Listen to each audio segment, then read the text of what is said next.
A public execution is a form of capital punishment which members of the general public may voluntarily attend. This definition excludes the presence of a small number of witnesses randomly selected to assure executive accountability. The purpose of such displays has historically been to deter individuals from defying laws or authorities. Attendance at such events was historically encouraged and sometimes even mandatory.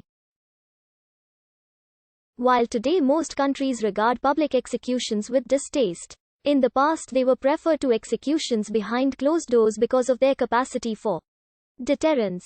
They also allowed the convicted the opportunity to make a final speech, gave the state the chance to display its power in front of those who fell under its jurisdiction, and granted the public what was considered to be a great spectacle.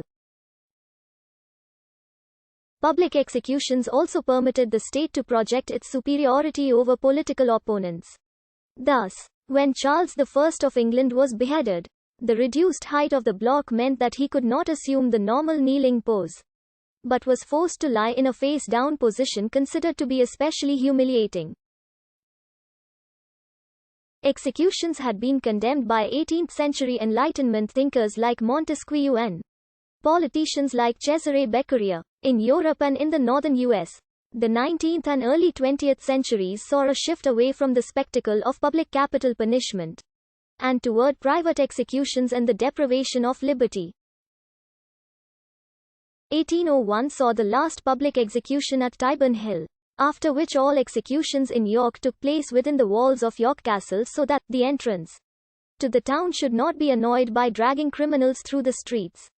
In London, those sentenced to death at the Old Bailey would remain at Newgate Prison and wait for their sentences to be carried out in the street.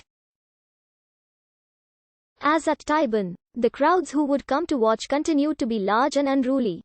While some reformers opposed capital punishment, the practice of public executions remained common throughout the 19th and early 20th centuries. The last public execution in Great Britain occurred in 1868, after which capital punishment was carried out in the privacy of prisons. French authorities continued public executions up until 1939.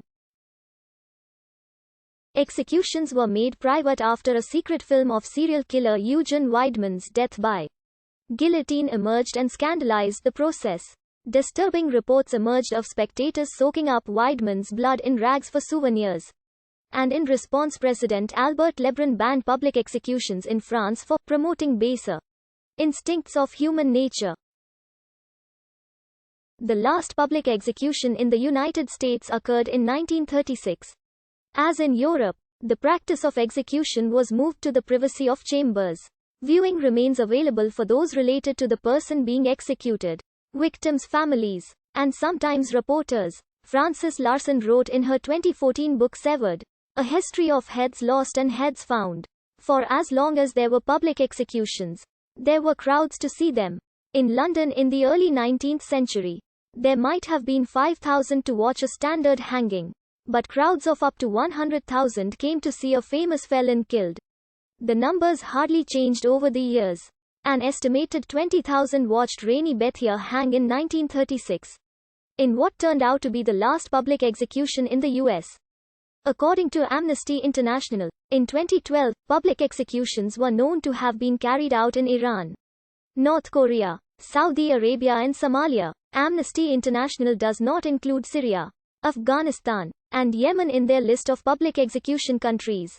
But there have been reports of public executions carried out there by state and non-state actors, such as ISIS. Executions which can be classified as public were also carried out in the U.S. states of Florida and Utah as of 1992.